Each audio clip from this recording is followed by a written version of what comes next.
आज का जो विषय है वो इतना महत्वपूर्ण विषय है जो आपको जानना बेहद आवश्यक है। आज के टाइम पे मैं दावे के साथ कह सकता हूं, आज के इस युग के अंदर 90% लोग जो आज मैं आपको विषय बताने जा रहा हूं उसके बारे में जानते तक नहीं है।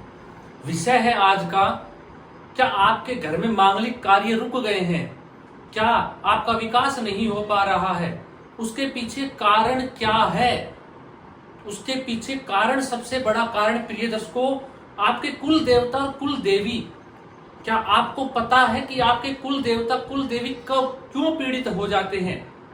मैं दावे के साथ कह सकता हूं 90% लोगों को आज के इस समय में ये तक नहीं पता कि हमारे कुल देवता कौन है और कुल देवी कौन है।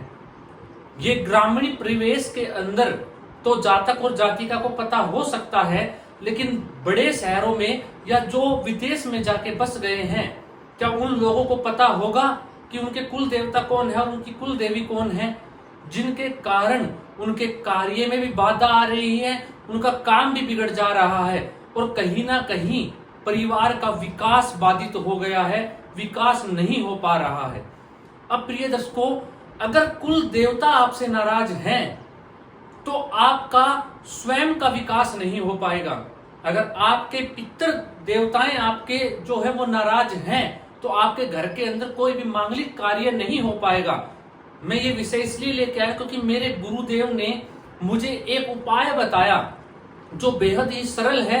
अगर आप उस उपाय को कर लेंगे तो शायद आप अपनी कुंडली के अंदर जो कुल देवता जो आपसे नाराज हो रखे हैं वो ठीक हो जाएंगे और आपके पितृदेव भी आपकी सहायता करना या आपको मजबूती प्रदान करना शुरू कर देंगे। प्रिय दर्शकों, आपने देखा होगा कि हर ग्राम में जहां से भी आपका निकास हुआ है वहां पे आपके कुल देवता का मंदिर, मठ इत्यादि जो है वो होगा। अगर आप वहां पे जाके या अपने पूर्वजों से या जो कुछ बड़ी उम्र के हैं उनसे पता करेंगे तो आपको जरूर पता चलेगा। आपका विकास अटक गया है, आपकी तरक्की अटक गई है, बाधा आ गई है, सुख नहीं मिल पा रहा है जीवन में, कहीं ना कहीं परेशानियों ने घेर लिया है, तो प्रिय दर्शकों आप ये काम कीजिएगा। सबसे पहले देखिए कि कुल देवता नाराज कुंडली में कब होते हैं, क्या वो ग्रह स्थितियां बनती क्या है और पितृ दोष कैसे बन जाता है। तो प्रिय दर्शकों, पितृ दोष की तो बहुत सी चीजें हैं बनने की, वो मैं आपको बताऊंगा, लेकिन कुल देवता का समझिए आप। सबसे पहले सूर्य अगर मकर और कुंभ राशि में कुंडली के अंदर विराजमान हो किसी भी भाव में और लगन के ऊपर किसी पाप ग्रह की दृष्टि हो, क्या हो, लगन के ऊपर पाप ग्रह की दृष्टि पड़ रही हो, तो ऐसे जातक या जातिका के कुंडली के अंदर आप देखेंगे कि उनके कुल देवता उनसे नाराज जो है वो होंगे। क्योंकि जन्म कुंडली हमारा आईना है, ये हमें ये बता देती है कि आपके साथ बाधा या परेशानी क्या है। अब प्रिय दर्शकों, कुंडली के अंदर सूर्य किसी भी तरह से पीड़ित हो जाए तो ये थोड़ी ना कि वो अपने पिता की आयु को छीन कर देगा। किसी जातक की कुंडली में सूर्य पीड़ित हो गए तो ये थोड़े, उसका ये हो सकता है उसके पिता के साथ उसका मतभेद हो या उसके होने के बाद पिता के कार्य में उतार चढ़ाव बने, पिता को थोड़ा संघर्ष करना पड़ जाए, ये सूर्य पीड़ित दिखाता है हमें। उसी प्रकार से अगर सूर्य जो है हमारी कुंडली के अंदर मकर और कुंभ राशि में है और किसी प्रकार से लगन पे पाप ग्रहों की दृष्टि है तो कुल देवता नाराज होंगे। ऐसे जातक को अपने कुल देवता के मंदिर पे जाना चाहिए या उनके मठ में जाना चाहिए और वहां से आशीर्वाद प्राप्त उनका करना चाहिए, या जहां भी जाए उनको साथ लेके जाएं।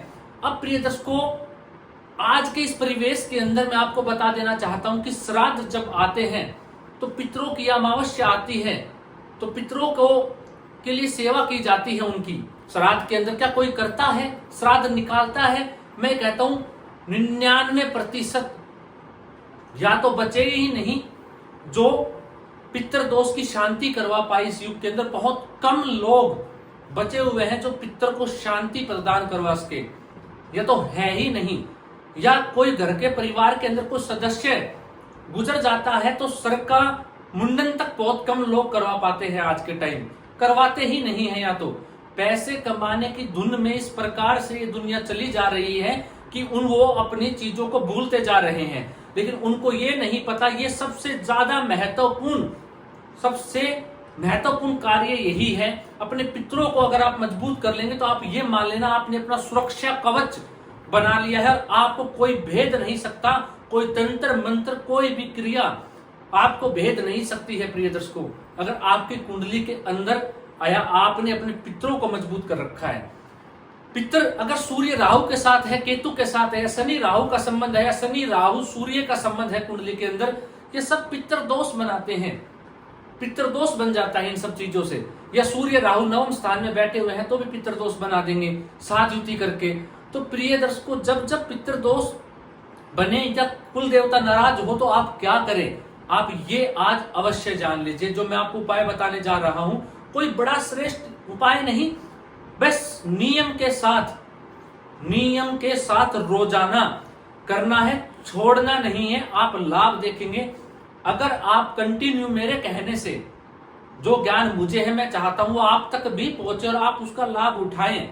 अगर आप मेरे कहने से मात्र 1 साल तक, मैं तो कहता हूं हमेशा करिए, सिर्फ 1 साल तक एक दीपक कुल देवता और पितरों का रोजाना अगर आपके घर की स्त्री जो है वो जलाना शुरू करे, उनके नाम का दीपक निकाल के उनको जलाए, दीपक को कुल देवता और पितरों का, ये नहीं कि अलग अलग दीपक लगाना है, सिर्फ एक ही दीपक, और रोजाना नियम से ये कार्य शुरू कर दें।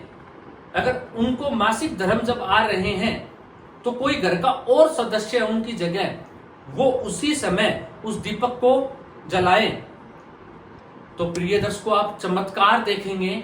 1 साल के अंदर अंदर जो आपके कार्य नहीं बन पा रहे थे, मांगलिक कार्य घर पे नहीं हो पा रहे थे, या आपका विकास रुक गया था, घर का विकास रुक गया था, वो सब दौड़ पड़ेगा और आपको देखते ही देखते इस चीज का एहसास होगा और आप इस शक्ति को अनुभव कर पाएंगे कि ये कितनी बड़ी समस्या है आज के युग के अंदर, कितनी बड़ी ताकत है। हम पता नहीं क्या क्या कर रहे हैं, ये भी कर लिया वो भी कर लिया, लेकिन फिर भी उसका लाभ नहीं। उसके पीछे यही कारण है प्रिय दर्शकों। तो आप अपने कुल देवता को पहचानिए, जानिए कौन है, पूछिए। अगर आपको नहीं पता कुल देवी को जानिए, वहां पे जाइए, मत्था टेक के आइए और अपने पितरों के लिए अमावस्या हमेशा निकालिए। या मैंने जो आपको उपाय बताइए सर्वश्रेष्ठ उपायों में से एक उपाय है, आपको ये करिए और फिर लाभ देखिए, फिर मुझे बताइएगा 1 साल के अंदर आप कितना जबरदस्त प्रभाव इसका देखते हैं। आशा करता हूं प्रिय दर्शकों ये कार्यक्रम आपको आनंद देने वाला रहा होगा, आपके ज्ञान में वृद्धि करी होगी। मुझे पता है इस कार्यक्रम को ज्यादा लोग पसंद नहीं करेंगे, क्योंकि लोग जो जनता है उनको सिर्फ सूत्रों से मतलब है, मेरी कुंडली में क्या योग, धन कितना आ जाएगा, कैसे आ जाएगा, लेकिन उनको ये नहीं जानना कि धन कमाने के और आने के जो मार्ग है वो यही वीडियोस होते हैं, यही कार्यक्रम होते हैं जो आपको आनंद देते का काम नहीं करते हैं। आपको इनमें आनंद नहीं आता। आपको तो सूत्र चाहिए, आपकी कुंडली में अच्छा लग रहा है, लगा हुआ है, तो आप उन कार्यक्रम को लाइक करते हैं, प्रिय दर्शकों पसंद करते हैं।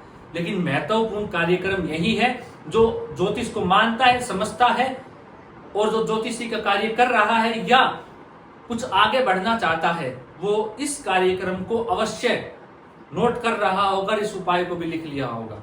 आज के लिए इतना ही, इजाजत दीजिए, मिलता हूं, नमस्कार।